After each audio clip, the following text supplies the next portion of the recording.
자, 하이투자증권 투자솔루션부 이동근 부장 함께합니다. 어서 오십시오. 네, 안녕하세요. 안녕하십니까. 와, 부장님 오늘 타이가 굉장히 제 스타일입니다. 그렇습니까? 매주 그러신 것 같은데. 오늘 또 유독 예, 또 유독. 멋있는데 뭐 CPI야 사실 어제부터 저희가 나온 건 나온 거고요. 이제 네. 해석이 중요할 것 같습니다. 어떻게 보세요? 뭐 이제 앞에서도 언급을 해주셨지만은 사실 이제 그 CPI가 뭐 40년 만에 최고 상승폭이었다. 뭐 이전 그 나오기 전부터 우리가 워낙 시장에 루머가 많이 돌아가지고 뭐 10%가 넘을 것이다라는 얘기까지 나왔었으니까 어떻게 보면 이제 9.1%라는 수치에 대해서 그렇게 시장이 뭐 반응이 이번에는 네. 뭐 이례적일 정도로 이렇게 좀 차분했어요. 네, 얌전했어요, 사실은. 네. 뭐 그리고 이제 중요한 것은 역시 이번 그 이전에도 이제 그런 말씀드렸지만은 지표와 시장과의 괴리가 확실하게 나타나는 국면이에요. 지금은 이제 아시겠지만 이제 에너지라든가 이런 가격의 하락세는 사실은 지난달 말부터 본격화가 됐기 때문에 네. 이번 CPI에서 사실 제대로 반영되지 않은 측면들이 있습니다. 네. 그래서 사실은 이제 뭐 근원 CPI라든가 이런 부분들은 확실히 이번에 이제 5.9% 상승을 기록을 했는데 3개월 연속으로 하락세를 보이고 있고요. 그러니까 식품하고 에너지를 제외하면은 뭔가 이제 조금은 둔화가 되는 흐름들은 이제 확실히 증명이 된 거예요. 네. 그렇기 때문에 사실은 지금 시장은 어떻게 보면은 이런 그 CPI에 대한 피크아웃에 대한 이제 그 물가에 대한 피크아웃, 인플레이션 피크아웃에 대한 네. 기대감이 조금 더 형성이 돼 있다. 지금 시장의 반응이 그런 것 같아요. 물론 이제 이것에 대해서 이렇게 이제 지표가 높이 나왔기 때문에 그렇다면은 이번 FOMC에서 이제 얘기 나오는 그야말로 1%의 금리 인상. 이게 어떻게 보면 시장에서 굉장히 부각이 됐었는데 뭐 이제 앞에서 이화진 과장도 그런 말씀해 주셨지만은 제임스 블러 총재라든가 또 이제 크리스토퍼 윌러 이사라든가 이런 사람들 그러니까 두 사람 다 사실은 매파예요. 매파인데 오히려 지금은 이런 사람들이 그 시장을 잘 읽고 있다. 이런 말씀을 드릴 수 있을 것 같아요. 지금 사실 100bp 인상하는 건 무슨 의미가 있겠냐는 생각이 들어요. 엄밀히 얘기해서. 무슨 얘기냐면 지금 결국 계속해서 연준이 뒷북을 치는 것밖에 안 되는 거거든요. 그러니까 지금 시장에서 우려하는 것 중에 하나가 연준은 계속 뒷북을 쳐왔는데 어쨌든 간에 지금 뭔가 좀 판단을 이제 뒤늦게나마 하려고 하는데 여기서 지금 말씀드린 대로 지표와 시장과의 약간 괴리가 나타날 수 있는 상황에서 또 한 번 연준이 만약에 뭐 100bp 인상하면은 이건 또 하나의 뒷북이 될 수가 있다라는 거예요. 저는 거기에 사실 굉장히 그게 중요하다고 생각을 하는데 그래서 어떻게 보면은 지금 저는 이전에도 한번 그런 말씀드린 적이 있는데 제임스 블러드 총재가 가장 지금 어떻게 보면은 상황을 잘 읽고 있다라는 생각을 계속해서 해요. 물론 이제 그렇게 좋아하지 않습니다. 네. 이전에 계속해서 좀 약간 그 기존에 지은 죄가 있기 때문에 그렇게 좋아하지는 않는데 어쨌든 간에 그럼에도 불구하고 지금은 제임스 블러드 총재의 어떤 시각이 조금 더 상황을 잘 그 대변해주고 있는, 잘 이해하고 있는 것이 아닌가 하는 생각이 듭니다. 그래서 뭐 100bp가 이제 100bp 인상에 대한 확률이 확 올라갔다가 지금 이제 좀 둔화가 됐는데 저는 이번 FOMC에서 정말 75bp에 대한 뭐 그런 인상이 어느 정도는 좀 그쪽에다 조금 더 방점이 찍혀 있지 않나 그런 생각을 하고 있고요. 그래서 그 부분에 대해서는 뭐 지나치게 시장에서 우려할 필요 없다. 어제 사실 이화정 관장께서 말씀하신 대로 100bp 얘기가 조금 이제 그 둔화가 되고 이제 그 블러드 총재의 발언 나오고 뭐 필러 이사의 발언 나오고 이러면서 시장은 좀 안정이 됐어요. 나스닥은 이제 반등으로 끝났고 결국은. 그러니까 시장이 결국은 지금 우려하는 부분들은 CPI는 그래. 이제 CPI에 대해서는 인정. 자, 근데 이제 정점에 온 것은 이제 어느 정도 그것도 이제 정점에 온 것 같아. 다만 연준이 여기서 만약에 진짜로 우리가 이는 울트라 스텝으로 갈 거에 대해서 시장 우려를 했는데 그 부분이 조금 이제 완화가 된 것 같아요. 물론 시장이 완전히 반등을 하고 끝나진 못했는데 여기에는 은행주들의 하락이 있었고 일단 그러니까 이건 사실 다우나 S&P는 굉장히 크게 영향을 미치기 때문에 완전히 돌아서진 못했어요. 그러니까 이게 실적에 대한 또 어닝스에 접어들면서 실적이 부진할 거는 누구나 다 알고 있지만은 그럼에도 불구하고 일단 뭐 실적이 나오면은 거기서 반응을 보입니다. 지금 상황이. 그렇기 때문에 그런 부분들이 좀 영향을 줬다고 말씀드릴 수가 있을 것 같고요. 앞에서 말씀드린 대로 사실 저는 뭐 이전에도 그런 말씀 여러 번 드렸는데 뭐 자꾸 이제 그거에 대해서 욕을 많이 먹고 있지만은 어쨌든 간에 저는 인플레이션 피크를 지나고 있다고 생각을 해요. 뭐 단지 이제 이 헤드라인에 대한 부분일 뿐이지 그 인플레이션 피크는 지나고 있는 것인 것 같고 다만 이제 시장에서도 그런 얘기를 하시는 분들이 굉장히 많은데 그렇다고 하더라도 지금 뭐 9.1%까지 간 이 인플레이션 그 상황이 이게 하루아침에 뭐 2% 3% 떨어지진 않지 않습니까? 그렇죠. 그러니까 이제 시장에서 우려해야 되는 부분들은 그 만약에 이제 정점을 찍고 이게 둔화가 되는데 그 강도와 속도예요, 사실은. 맞아요. 예, 이게 이제부터는 그것에 대해서 굉장히 시장에 고민을 할 거예요. 네. 상당히 오랜 기간 동안 물가는 6%대 뭐 7%대 이 정도 수준에서 있을 수도 있어요. 그러니까 둔화가 되겠지만은 굉장히 둔화폭이 뭐 다음 달엔 0.3% 정도 조금, 내려오고 조금씩. 또 한 0.3% 이런 네. 식이면은 네. 시장이 오히려 더 그걸 더 못 견딜 수도 있거든요, 사실은. 네. 시장에서 말하는 건 좀 다이나믹하게 그죠. 팍팍팍 떨어지는 네. 건데 네, 네. 과연 그러겠느냐? 이게 뭐 유가는 지금 이제 좀 잡혔다고 해요. 네. 이제 어제 제가 이제 그 CPI를 뜯어 보니까 아직까지 좀 우려가 되는 부분들은 거기서 상당히 높은 비중을 차지하는 것들이 그 우리가 얘기하는 주거 비용. 그러니까요. 예, 이런 것들은 지금 아직까지도 오히려 더 올라오는. 예. 이게 사실은 좀 걱정. 이게 왜냐면은 임금이 올라오기 때문에 맞아요. 그건 어쩔 수가 없어요. 네. 뭐가 똑같은 얘기냐면은 적당한 비유가 될지는 모르겠는데 마치 우리나라 같은 경우 예를 들면은 이제 그 회사가 많고 뭐 이제 그 젊은 분들이 많이 사시는 지역의 임대료가 높은 것과 똑같은 얘기입니다. 그러니까 아무래도 이 소득수위 높은 쪽에 임대료가 높아져요, 당연히. 그죠. 예, 뭐 몇몇 지역이 있잖아요. 딱 생각나시는 네, 지역들이 네, 몇 개 네, 있잖아요. 네. 그런 지역도 임대료 높아요. 똑같은 얘기예요. 지금 이제 임금이 올라오고 있기 때문에 이게 그런 그 주거 비용이 높아지고 계속해서 높아지고 있는 거고 이게 어떻게 보면은 지금 유가라든가 이런 부분들은 조금 안정이 되겠지만은 향후에 이제 그 이런 인플레이션 물가를 결정하는 데 있어 가지고 이런 주거 비용이라든가 또는 이제 지금 또 하나는 우리나라 같은 경우도 최근에 뭐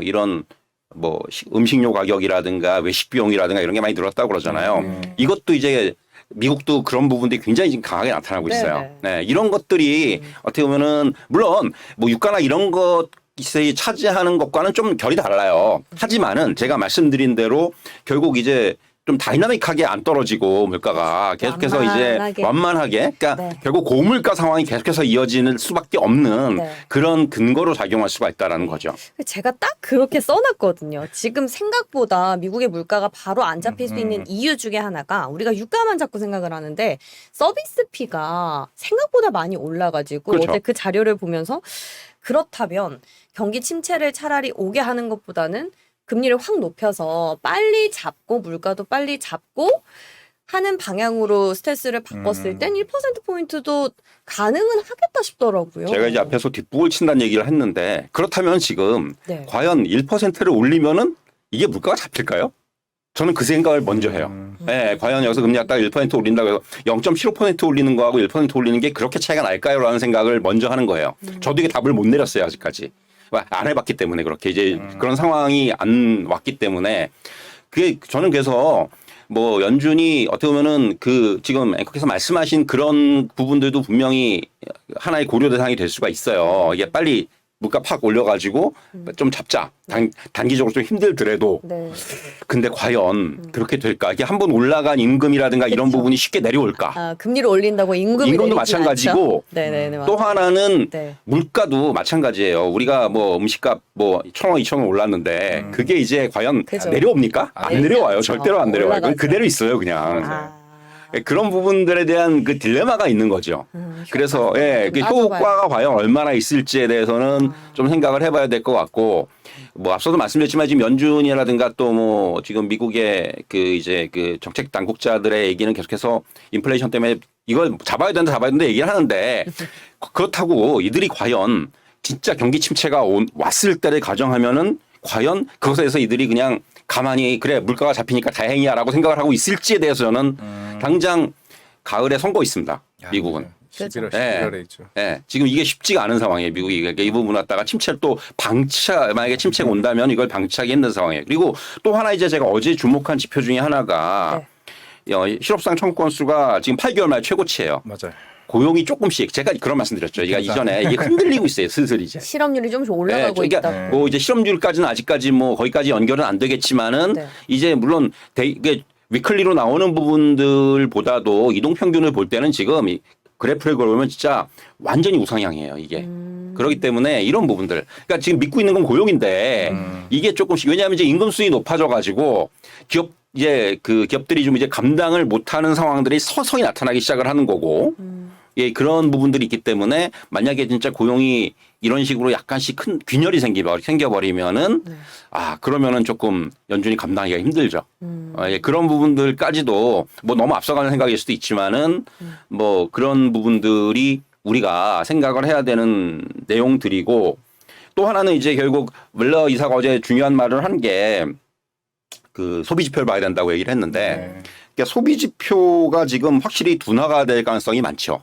예, 그거는 뭐 누구나 다 아는 부분이고 꺾였어요. 꺾인 것. 그러니까 어쨌든 간에 지금 물가가 너무 높아요. 그래, 그건 당연스럽게 이제 소비의 위축을 가져올 수밖에 없는 상황이고 이제 그런 부분들까지 보면은 그러면은 진짜로 이게 연준이 그때는 진짜로 경기 침체에 대한 굉장히 또 고민들을 많이 할 거예요.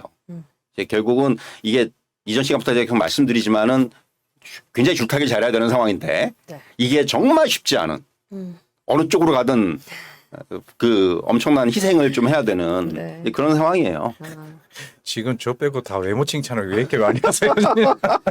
나 오늘 지금 댓글이 전부 다 저쪽으로 몰려 있는 것 같은데 저는 보니까. 높아진이고 앵커님 칭찬 아까부터 계속 얘기를 난 듣고 있는데 경제를 논하고 있는데 네.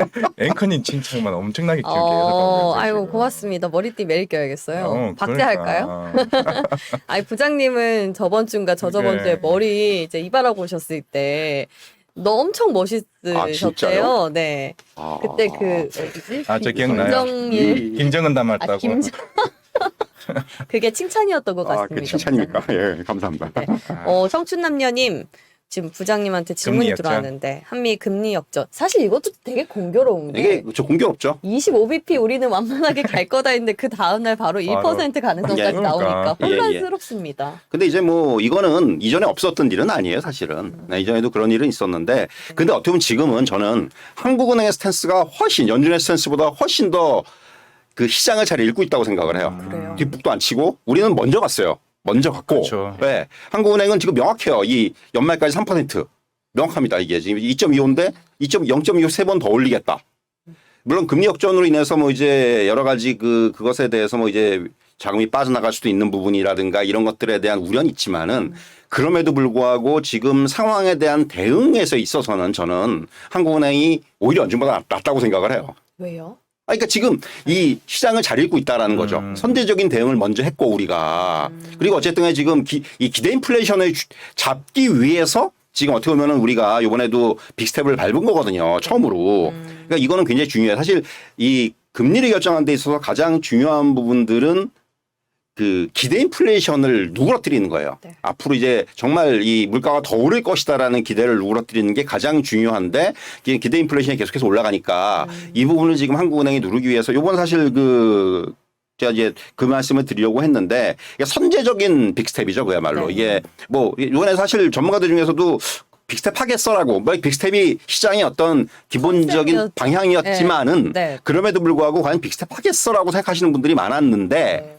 하지만 빅스텝을 했죠. 네. 이게 어떻게 보면 이게 물가 상승, 뭐 임금 상승 이런 식의 악순환이 그랬다가 이제 좀 막기 위한 선제적인 대응이라고 볼 수가 있겠고, 이제 앞으로 이제 연준의 스탠스에 대해서 따라서 한국은행은 이제 거기 따라서 조금 이제 조정을 하는 네. 그 정도로 갈 것 같아요. 이제 여기서 이제 일단 한번 빅스텝을 밟았기 때문에 뭐 지금 금리 역전이 나타나고 그것에 대해서 우려는 있지만은 그럼에도 불구하고 저는 어느 정도는 지금 한국은행의 어떤 스탠스는 뭐 안정적이다라고 말씀드릴 수가 있을 것 같고 지금 우리나라의 물가 고점 한국은행 예상은 이번에 아마 기자회견을 보신 분들이 있을 텐데 저는 사실 뭐 0.5% 올리는 게 중요한 게 아니고 지금 한국은행 이창용 총재의 스탠스를 보면 기자회견이 굉장히 자세합니다. 네. 이전에 비해 가지고 정말 자세해요. 이거를 좀 여러분들이 한번 전문을 좀 보실 필요가 있어요. 되게 여러 가지 갖다가 전부 다 딱딱 확실하게 답을 명확하게 답을 명확하게 주죠. 주거든요. 네. 그러니까 이거는 굉장히 중요해요. 이런 그러니까 사실 제가 이제 지금 연준 어떻게 보면은 기존에 지금은 약간 실망하고 있지만은 네. 지금의 연준이 과거 연준과 다른 점 중에 하나가 시장과 소통을 잘한다는 걸 제가 이전에 말씀드린 적이 네. 있는데 어떻게 보면 지금 한국은행이 그걸 좀 잘해요. 생각보다. 네, 그래서 지금 일단 우리나라 물가 고점을 갖다가 한 3분기 말에서 4분기 정도로 보고 있고 네. 마찬가지예요. 지금 미국도 제가 아까 물가가 한 번에 확 떨어지지 않고 굉장히 이 고물가가 이어질 거라고 했는데 한국은행의 스탠스도 마찬가지. 우리나라도 마찬가지입니다. 네. 이제는 어느 정도 고물가 상황에 대해서는 사람들이 이제는 그거에 대해서 익숙해져야 되는 거죠. 예, 뭐 갑자기 떨어지지 않습니다. 그러니까 한 5%, 한 4%에서 5% 정도의 수준의 물가는 계속 이어질 거예요. 그것에 대해서 뭐 예, 어느 정도 좀 대비가 있어야 될 것 같고, 그래서 지금 계속해서 그 전문가들이 그런 얘기들 많이 하잖아요. 정책 당국자들 그런 얘기 많이 하고, 과거 같은 금리는 이제 없다. 이런 얘기들 많이 하잖아요. 사실은 뭐 이게 지금 사실 이게 부채가 많거나 뭐 주택담보 이런 거 하시는 분들은 상당히 지금 이게 그냥 치명적인 얘기긴 한데 아픈 얘기인데 그러니까 그런 것들에 대해서 시장에서 계속해서 경고를 하고 있는 상황이고 이런 부분들이 다만 이제 한 가지 우려가 되는 것들은 결국은 이게 이제 어떤 그 신용 리스크 쪽으로 전이가 될 것에 대한 우려예요.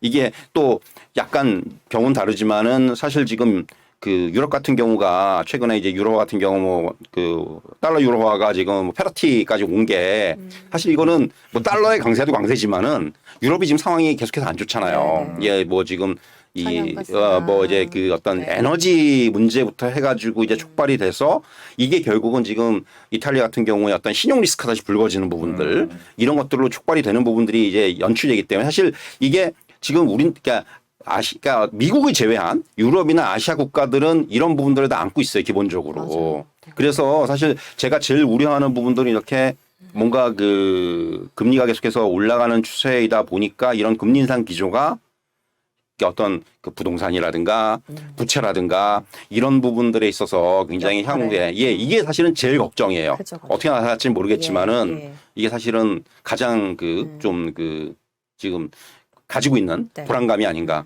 이런 말씀 드릴 수 있을 것 같아요. 맞습니다. 어제도 우리 그런 얘기 했었잖아요. 금리를 올릴 때 이제 부채 비율이 가계부채가 상당한데 이걸 어떻게 할 것인가 거기에 대해서 또 답을 드렸으니까 어제 거 한 번 더 돌려보시고요.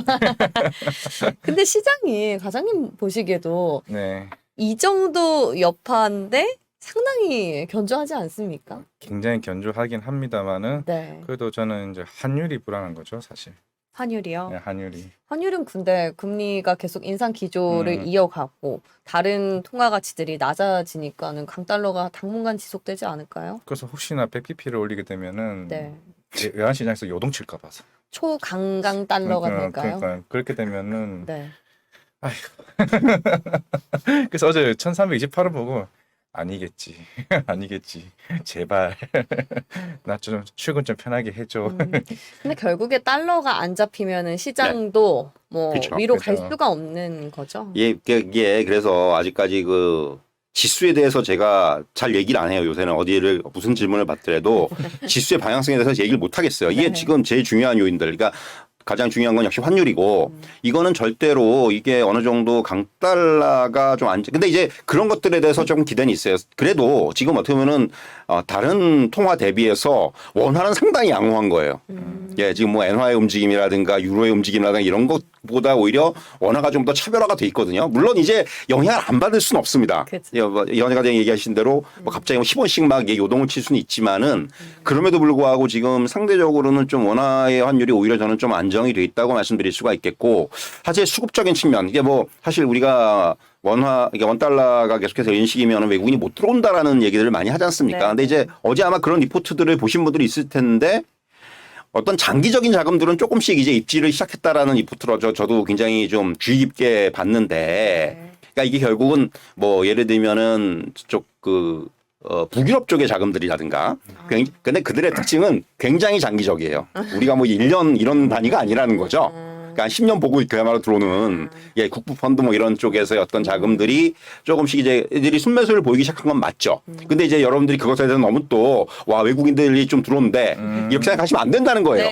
그들은 진짜 뭐 1년 보고 들어오는 게 아니라는 거죠. 조금. 그러니까 그 말로 지금은 그냥 사서 모아가는 정도의 어떤 그런 개념으로 오시면 되기 때문에 뭐 그것에 대해서 너무 또 기대하실 필요는 없는데 어쨌든 간에 지금 수급적인 측면에서 계속해서 그래도 제가 좀 긍정적으로 보는 것 중에 하나는 사실 원달러가 이렇게 움직이는데 외국인들의 매도는 안 나오고 있죠. 그렇게.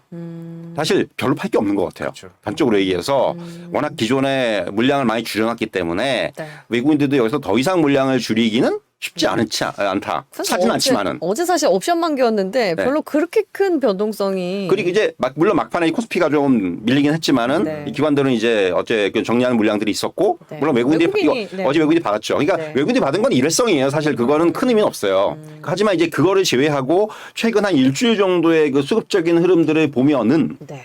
외국인들의 매도가 나오더라도 크진 않아요. 적어도. 그러니까 이게 말씀드린 대로 이제 뭐 그렇게까지 물량을 많이 팔진 않는구나라는 생각을 할 수가 있겠고 또 하나는 이제 앞서 이제 우리가 그 대만 얘기를 제가 TSMC 얘기를 잠깐 했는데 네. 저는 지금 우리 증시하고 대만 증시하고의 어떤 커플링 얘기를 할 수밖에 없을 것 같아요. 그러니까 반도체라는 어떤 공통 분모를 갖고 있기 때문에 오늘은 오히려 저는 TSMC 이슈가 시장에도 조금 긍정적으로 작용할 수도 있다는 생각이 들고요. 네. 어쨌든 간에 삼성전자와 TSMC 굉장히 지금 단순히 우리나라와 대만의 문제가 아니고 이거는 전 세계 반도체 그 업황에 대해서 TSMC가 더군다나 앞에서 말씀해 주셨지만은 이게 이번 실적뿐만이 아니라 하반기 전망이 그렇죠. 정말 예상을 깬 생각도 못한 진짜. 그렇죠. 이거는 상당히 좀 의미가 있다고 생각을 합니다. 그래서 그런 부분들이 오히려 우리 증시에는 조금 더 긍정적인 작용도 할 수 있다. 이런 말씀도 드릴 수 있겠어요. 왜요? 저 이제 그러니까 말씀대로 네. 이게 사실 안 그래도 외국인들이 이제 많이 팔지도 않았고 살 때도 그래도 2천억, 3천억쯤 계속 샀어.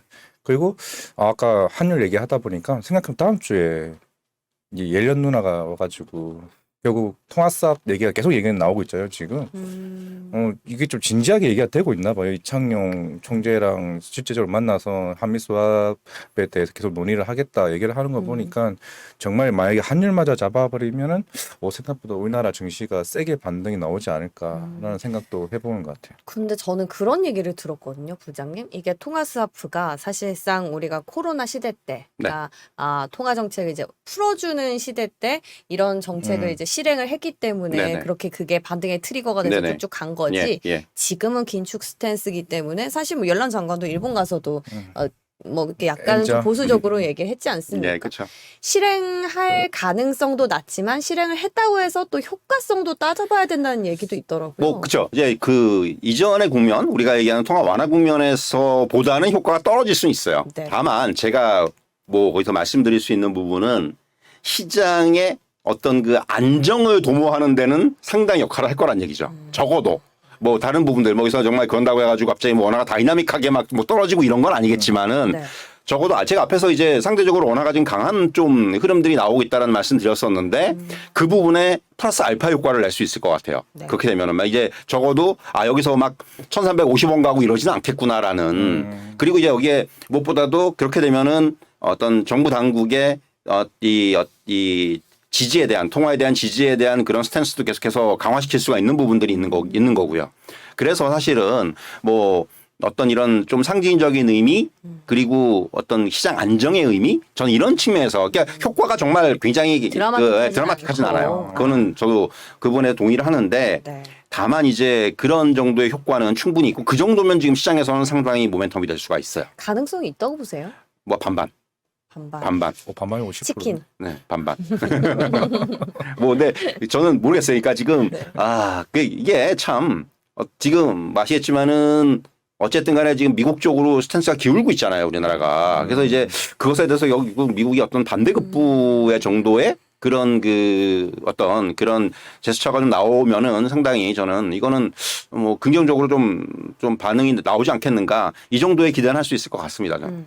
네, 좋습니다. 이제 과장님의 그 무거운 짐들을 조금 내려놓으셨을까요? 네.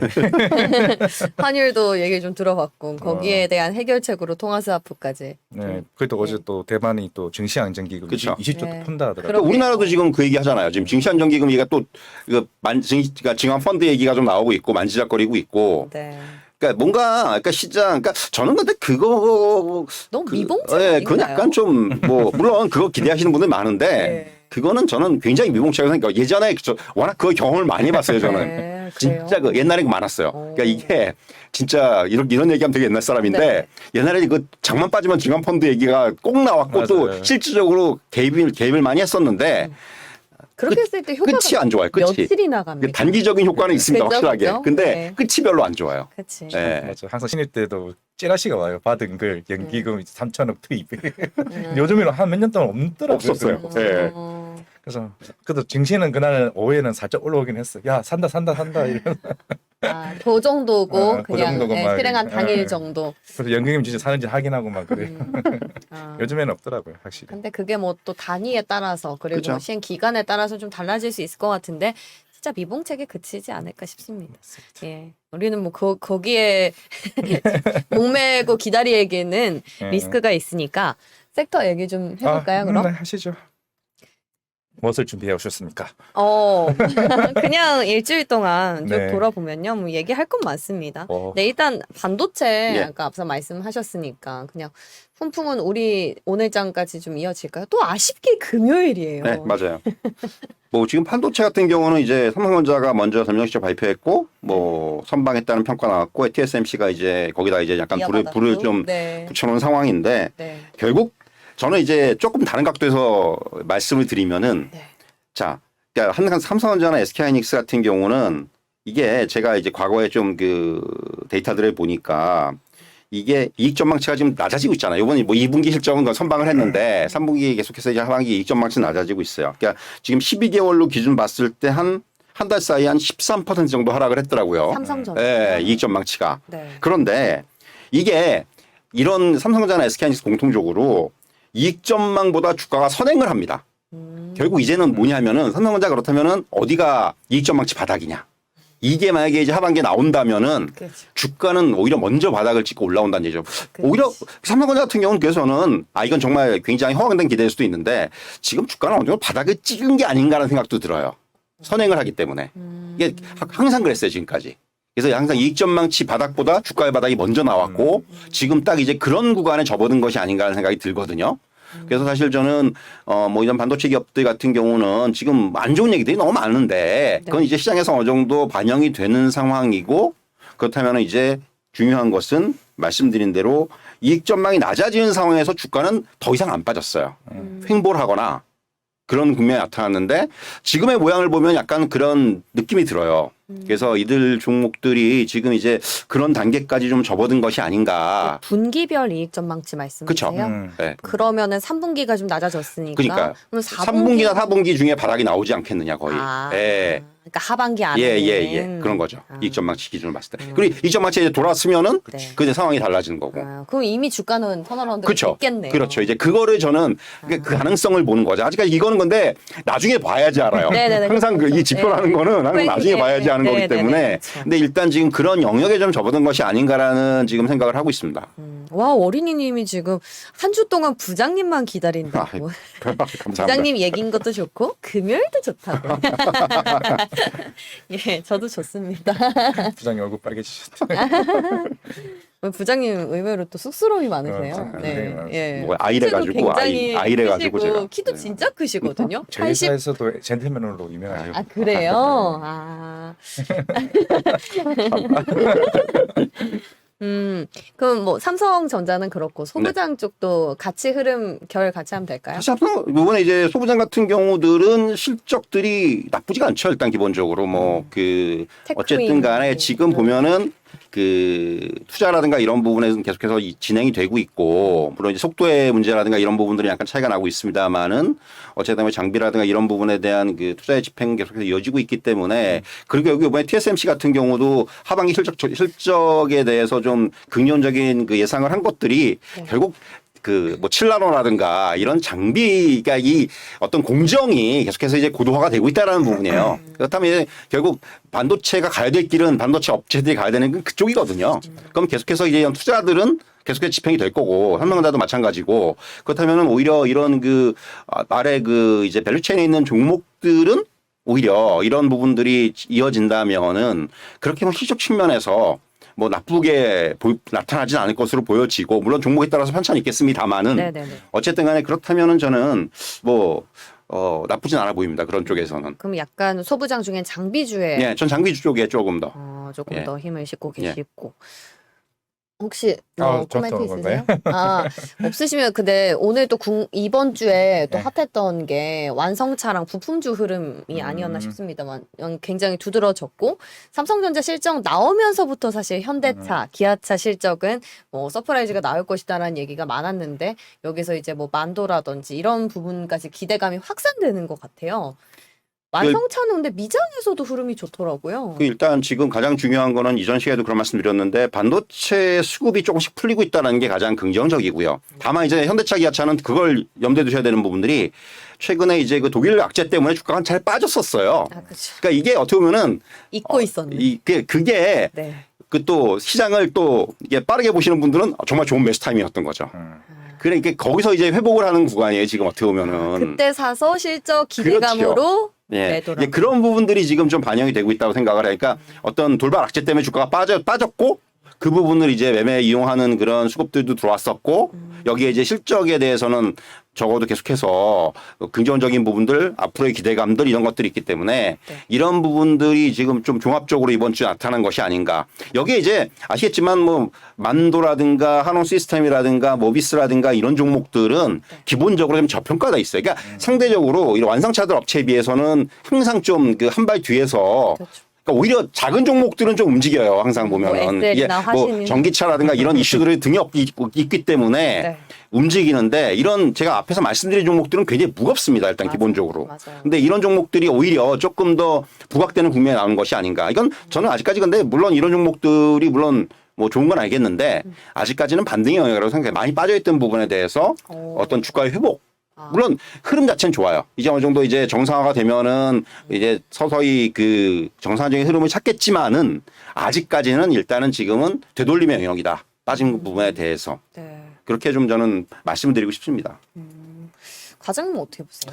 저는 이제 아까 반도체를 같이 포함을 하게 되면은 네. 지금 어제도 말씀드렸지만은 PC 쪽에서 이미 나왔고 그다음에 모바일 서버 지금 차량용 반도체도 지금 어느 정도 어드컷이 나와요. 그러니까 자동차에 예약을 했던 분이 가수요 측면에서 지금 취소 구간이 나오다 보니까 이게 보통 내년 상반기까지 어느 정도 공급 대란이 있을 줄 알았는데 생각보다 빨라질 수가 있다는 거는 완성차 입장에서도 생산 출하량이 좋아질 수가 있고 그리고 내년부터는 독일에서는 네. 이게 자율주행 관련해서 레벨 3단계 승인이 떨어졌어요.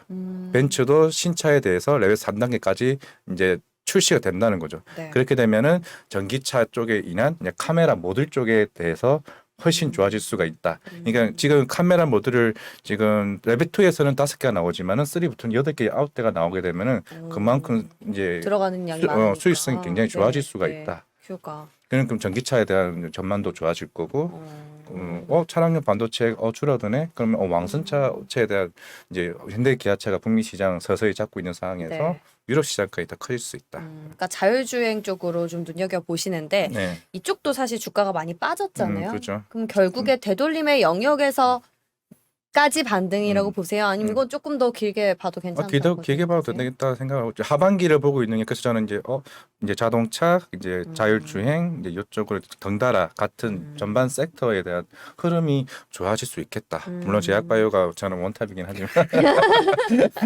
아, 제약바이오. 아, 오늘 얘기 안 하려고 했는데 해봐야겠다. 아니 네. 너무 치를 떠시는 거 아니에요? 너무 예. 제발 빠라고 할까? 아유, 아닙니다. 뭐 개인적인 의견인데요. 아, 이렇게 해서 뭐 반도체, 완성차, 부품주 얘기까지 했고 배터리 얘기 앞서서 저희가 비장 체크하면서 잠깐 얘기 네네네. 나눴었는데 거기에 대한 우리 부장님의 고견도 좀 궁금합니다. 저도- SK온이라든지 SDI 근데 앞서서 이제 여정 과장님 건 워낙 말씀을 저도 거기에 이제 그 의견에 굉장히 동의를 하는데 CATL. 이게 왜냐하면은 지금 저도 결국은 이제 문제는 CATL이에요. 진짜로. 이게 그 중국 그 전기차 어떤 그 산업을 놓고 볼 때 올해 한 1분기 정도가 완전 저점이었고 지금 이렇게 V자 반등이 났거든요. 지금 그 차트를 보면은 전기차 그 시장을 보면은 그러면서 CATL의 점유율은 더 높아지고 있어요. 그 중국 시장에서. 그러니까 이게 뭐 중국시장만 높고 근데 중국시장 자체가 워낙 크기 때문에 이런 부분들이 CATL이라는 기업에 그리고 CATL이 과거처럼 뭐 우리가 이제 약간 선입견을 갖고 있는 게 뭐 우리나라 LG에너지솔루션이라든가 삼성에서에 비해서 기술력이 떨어질 거라고 생각하시는 분들 되게 많은데 절대로 안 그렇습니다. 독보적이지 않나요? 그러니까 배터리 아니 그건 이제 점유율인 문제고 기술력은 이제 좀 떨어질 거라고 생각들을 하시는 분들이 꽤 있습니다. 근데 절대로 그렇지 않아요. 좋아요. 예. 그러니까 점점 이제 그 새로 이제 내놓는 어떤 그런 제품들이나 이런 것들을 보면은 아 이제는 진짜 이들이 이렇게 정말 엄청난 경쟁자가 되겠구나. 중국의 기적이라고. 네, 그러니까 그럴 수밖에 없는 게 이제 워낙 그쪽에다가 네. 정부 차원에서 투자를 많이 쏟아넣었으니까 올인을 했으니까. 근데 어쨌든 그 부분을 저는 계속해서 이제 생각을 해야 돼. 단순히 뭐 LG에너지솔루션, 삼성 SDI, SK온의 경쟁이 아니고 그 부분이 앞으로 중요할 것 같아. 이들이 이제 정말로 진짜 뭐 미국은 못 들어가겠지만은 유럽 시장이라든가 이런 시장에서의 어떤 경쟁력을 가지게 되면은 상당히 이거는 굉장히 그 우리나라 업체들한테는 약간 조금 그 경계를 높여야 되는 네. 그런 이슈가 될 수가 있죠. 전체 전기차 시장 전 세계 파이에서 네. 미국이랑 유럽 중에 어디의 비율이 더 커요? 지금은 차이가? 유럽이 크죠. 유럽이 예. 더 커요. 미국이 상대적으로 늦었잖아요. 전기차 시장 자체가. 이제 미국은 막 거의 그 완성차 업체들이 막 그 시작을 하는 막 전파를 하는 단계고 네. 유럽은 이미 국가별로 봤을 때는 상당히 그 전기차의 비중이 높은 나라들도 많이 나타나고 있고 그리고 최근 한 2, 3년 동안은 코로나19 이후에는 조금 그런 부분이 꺾였습니다만은 다시 이제 그 정책적으로 EU에서 아시겠지만 뭐 2035년 이후에는 뭐 저 이 내연기관차에 네, 대해서 이제 뭐 금지하고 뭐 이런 네, 네. 정책적인 부분들로 나오기 때문에 유럽의 비중이 크죠. 그러니까 유럽을 타겟팅 할 수 있다라는 관점에서 CATL의 어떤 신의 반열에 또 오를 수도 있겠네요. 루키가 우리가 이겨야 될 텐데. 그죠? 이겨야겠죠. 아까 말씀대로 네. 제가 우려하는 건 만약에 시애틀이 했는데 우리나라가 증설을 지금 많이 했잖아요. 네. 나중에 이게 줄어들까봐 가동률이 그게 사실 우려 중에 우려니까. 안 해서 죄송합니다. 아, 안전 얘기 안 할게요. 아니에요. 그게 이미 지금 주가에 선반영이 됐습니다. 네. 알겠습니다. 그렇게 믿고 싶네요. 네, 알겠습니다.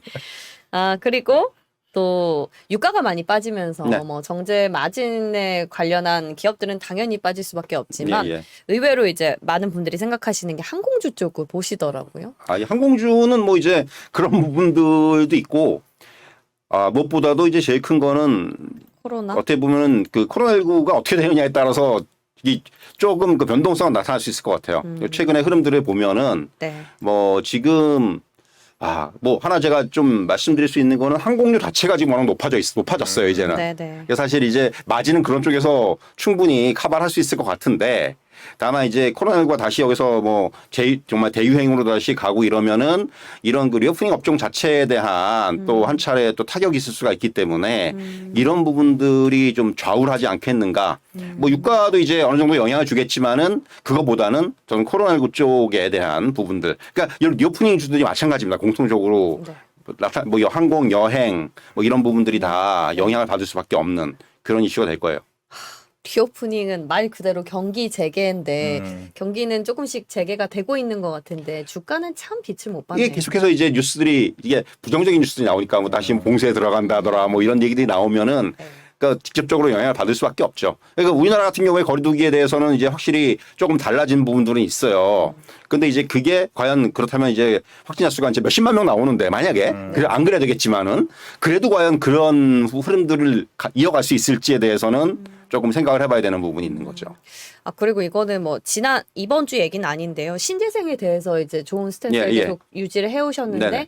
사실 원전이랑 같이 가다가 아예 네. 이제 손바뀜이 그렇죠. 나와버린 것 나왔죠. 같아요. 조금 이제 그 어떻게 보면은 그러니까 결국 신재생 에너지는 중장기적인 관점에서 봐야 될 수밖에 없을 것 같아요. 이게 주가의 흐름이 이게 단기적으로 물론 그런 이슈들 때문에 주가가 한 차례 굉장히 올랐습니다만은 네. 다시 꺾였고 지금 뭐 그렇다고 해가지고 이들 업체들에 대한 무슨 어떤 문제가 있다거나 악재가 나온 건 아니거든요. 다만 이제 어느 정도 올랐기 때문에 이대한 차익 실현이라든가 이런 부분들이 또 나왔었고 그리고 이제 이런 부분들이 그 자리에 갖다가 이제 원자력이라든가 이런 부분들 조금 더 짧게 이제 뭔가 임팩트 있는 이런 쪽의 그 섹터들이 그 자리를 좀 치고 들어오면서 네. 어떻게 보면 주가가 조금 이제 단기적으로 약세 보이고 있는데 만약에 이런 흐름이라면 저는 지금 또 한 번 매수 타이밍이 될 수가 있는 거죠. 결국 오히려. 길게 보면 방향성은 명확해요. 맞다. 방향성은 명확한데 네. 다만 단기적인 어떤 그런 그 프록세션이 있는 거기 때문에 그런 부분들을 좀 생각을 할 필요가 있을 것 같습니다. 네. 과장님도 원전 좋아하셨는데 조용하세요.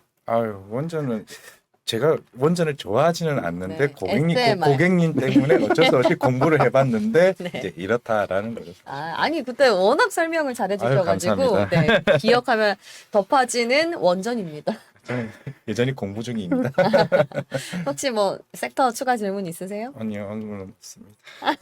아 왜 이렇게 요즘 힘이 없어요? 잠을 많이 못 자가지고 잠을 못 자서 시장에 대한 에이. 고민이 워낙 많다 보니 아. 그런 거죠, 사실. 네, 알겠습니다. 자, 오늘도 부장님 기다리신 분들 굉장히 많았는데 귀하고 또 소중한 말씀 주셔서 고맙습니다. 네, 감사합니다. 네.